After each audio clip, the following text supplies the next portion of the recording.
राम राम. मी Prakash Mahajan, Mahajan and Mahajan YouTube चॅनलसाठी.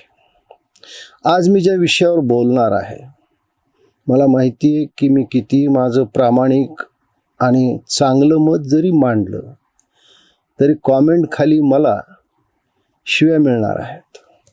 या शिव्या खरं म्हणजे त्यांना मला द्यायच्या नसतात, पण स्वतःच्या नेत्याच्या नजरेसमोर येण्यासाठी, स्वतःच्या नेत्याच्या गुडबुकमध्ये येण्यासाठी मला शिव्या देणं त्यांना क्रमप्राप्त आहे. मला त्याचं वाईटही वाटत नाही. या वयाच्या 74 वर्षी कुणी मला येऊन शिवी दिली तर मला त्यात काय वाईट वाटण्याचं कारण आहे. त्यांची संस्कृती दिसते, मी तर सहन करतोच आहे.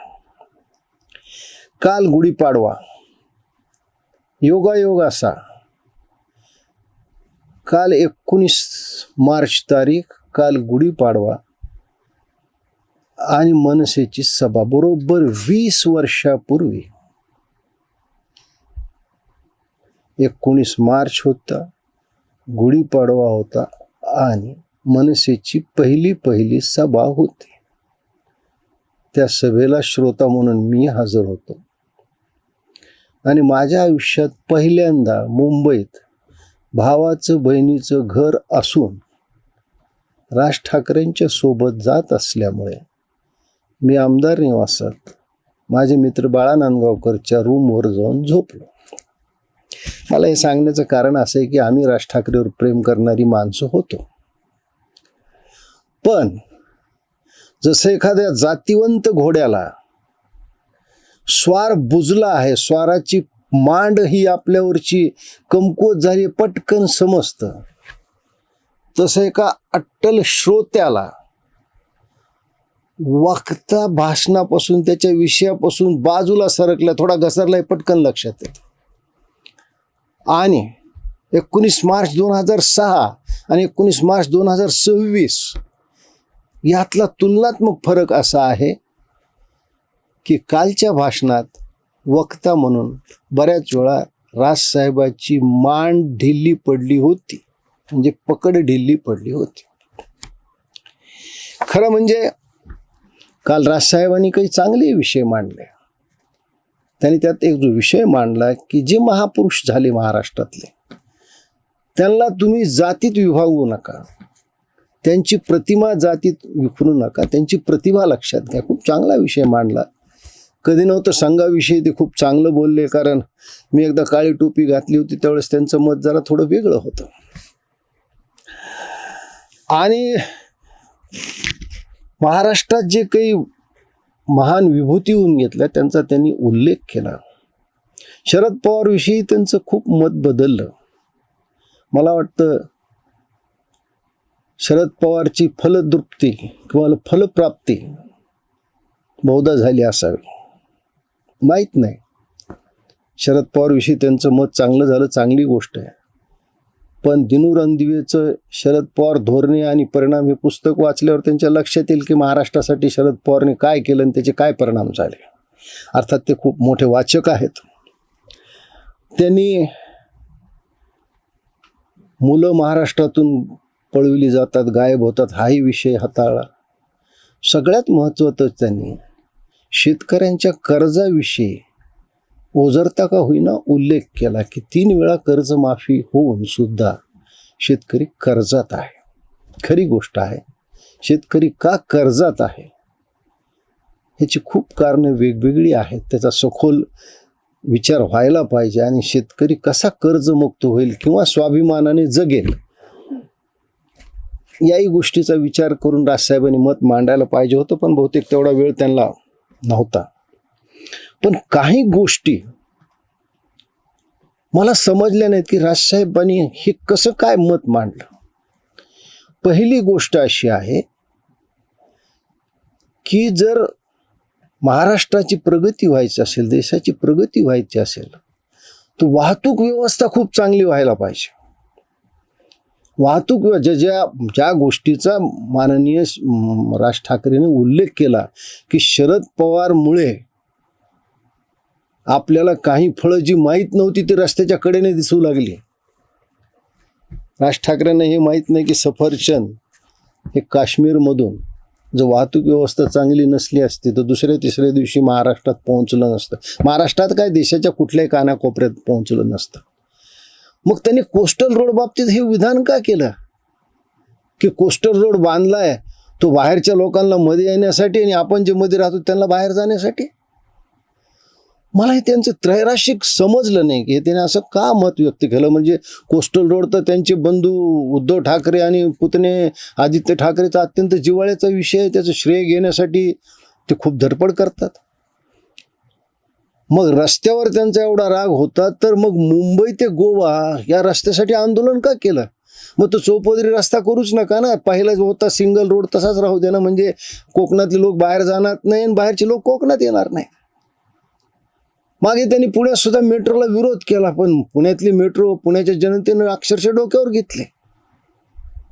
माझे एक मित्र आहेत, आम्ही सगळे एक काळ राज ठाकरेंचे कार्यकर्ते होतो. आमचे खेडचे वैभव खेडेकर, त्यांनी मला विनोदाने सकाळी सांगितलं, मग असं करा की म्हणले महाराष्ट्राला तार कंपाऊंड करा म्हणजे बाहेरून कोणी येणारच नाही. म्हणजे आदित्य ठाकरेंचं ते विधान होतं की राज ठाकरेला मुख्यमंत्री करा म्हणजे आम्ही बाहेरून रेल्वेने येणाऱ्या लोकांना मुंबई स्टेशनवर उतरूच देणार नाहीत. म्हणजे हा विरोधाभास, म्हणजे एकीकडे तुम्हाला प्रगती हवी आहे आणि एकीकडे तुम्हाला या गोष्टीचं दुस्वास करायचा आहे. म्हणजे कोस्टल रोडमुळं मुंबईची वाहतूक समस्या सुटली का नाही याच्यावर बोललं पाहिजे ना. मुंबईमध्ये काय किंवा आता कुठल्याही शहरामध्ये वाहतूक व्यवस्थेचा बोजबारा का उडाला याचा सुद्धा एकदा विचार व्हायला पाहिजे. म्हणजे घरात माणसं कमी पण गाड्या जास्ती, हा सुद्धा वाहतूक कोंडीसाठी म्हणून एक गंभीर प्रश्न आहे ना. की घरात माणसं किती आहेत, त्याला गाडीची खरी आवश्यकता आहे का, त्याकडे पार्किंगची सोय आहे का, या गोष्टीचा विचार न करता लोक गाड्या खरेदी करतात. बँक सहज त्यांना कर्ज देते आणि मग या सगळ्या गाड्या रस्त्यावर आले की वाहतूक कोंडी होते. सार्वजनिक वाहतूक व्यवस्था चांगली नाही, हाही देखील विचार करायला पाहिजे. पण कोस्टल रोडवरशी त्यांनी केलेलं वक्तव्य माझ्या समजण्याच्या पलीकडं आहे. आणि सगळ्यात महत्त्वाचं म्हणजे त्यांनी सुरुवातच जी केली की भारताने इराणला पाठिंबा न देऊन चूक केली आहे. इराण नेहमी भारताच्या बाजूने जम्मू काश्मीर प्रश्नावर भारताच्या बाजूने होता असं त्यांचं विधान आहे. मी खूप शोध घेतला, मला हे काही सापडलं नाही. कदाचित त्यांना माहिती देणाऱ्या गुगल बाबाला हे कुठं सापडलं मला माहीत नाही की जम्मू काश्मीर प्रश्नावर इराणनं भारताला पाठिंबा दिला आहे. माझी माहितीप्रमाणे बहुतेक तो इराकनं दिला असावा. आणि भारताने जे तटस्थतेचं धोरण घेतलं आहे ते आपल्या परराष्ट्र धोरणाला अनुसरून आहे. खरं म्हणजे इराणनं हिजबुलसारखी अतिरेकी संघटना पोसली, वाढवली. या हिजबुलमुळे आपल्याला जम्मू काश्मीरमध्ये काय त्रास होतो याची कल्पना राज ठाकरेला असायला पाहिजे. खरं म्हणजे अमेरिकेच्या साम्राज्यवादी धोरणामुळं जग सध्या युद्धाच्या खाईत लोटलं गेलं आहे. पण आपण हे विसरता कामा नये की कारगिलमध्ये आपल्याला इस्रायलने मदत केली म्हणून आपण कारगिल जिंकू शकलो. इस्रायल आपल्याला नेहमी मदत करतं. शत्रू राष्ट्राच्या प्रक्षेपण अस्त्रांना थांबवण्याची यंत्रणा इस्रायलनं आपल्याला उभा करून दिली आहे. इस्रायलचा आपला संरक्षण करार आहे आणि आपण इराणची बाजू घेतली नाही असं म्हणता येत नाही. भारत सरकारने या युद्धजन्य परिस्थितीत इराणला आवश्यक ती औषधाची मदत पाठवलेली आहे. इराण आपल्याला रुपयात ऑइल देतं, हे आपल्यावर उपकार करत नाही. आपण सुद्धा त्यांना कृषी उत्पादनं पुरवत आहोत. चाबार बंदर आपण तिथं आपल्या पैशानं त्याचं बंदर बांधलेलं आहे. मध्ये तरी त्याच्यावर सुद्धा इराण आपल्यावर नाराज होता. मला हे कळालं नाही की इराण कधीपासून महाराष्ट्रीयन झाला आणि राज ठाकरेंनी हे वक्तव्य करणं की याचे दुष्परिणाम आपल्याला भोगावे लागतील.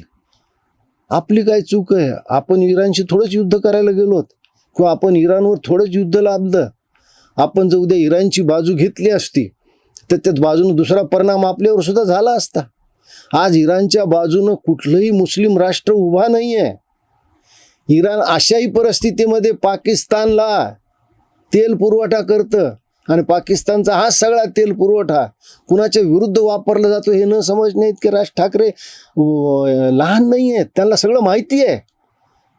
मग त्यांच्या गुगल बाबाने त्यांना ही माहिती कशी दिली? म्हणून काल एकंदरीत मनसे कार्यकर्त्यांना त्या सभेतून काय मिळालं हा प्रश्न जाग्यावरच राहतो. कारण जो कार्यकर्ता 20 वर्षाखाली तिथं आला होता त्यावेळेस त्याचं वय 25, 26, 30 वर्षाचं होतं. आज तो 50च्या पुढे गेलेला आहे. त्याला काय मिळालं हा प्रश्न त्याच्या मनात निश्चित उभा राहतो. पण मला असं वाटतं की कार्यकर्ता मनोरुग्ण होऊन गेला. कार्यकर्ता इतका उद्विग्न झाला की तो आता समृद्धीवरच्या लोखंडी जाळ्या विकून आपलं पोट भरतोय. याच्याकडे लक्ष दिलं पाहिजे. मला माहिती आहे की माझा ज्यावेळेस हा व्हिडिओ आपल्यापर्यंत येईल त्यावेळेस शिव्याची लाखोली वाहण्यात येईल आणि त्या शिव्या खायला मी तयार आहो.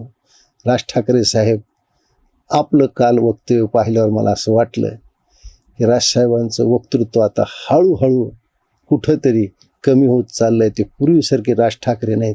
पूर्वीसारखे कशाला? 6 महिन्यापूर्वी तुम्ही महानगरपालिकेत जे भाषण केलं अंगावर काटा येणारं भाषण होतं. पण आजच्या भाषणावरून एवढंच लक्षात आलं की वक्तृत्वाच्या घोड्यावरची आपली मांड ही कमी पडलेली आहे, हलकी झालेली आहे, ढिल्ली झालेली आहे. धन्यवाद.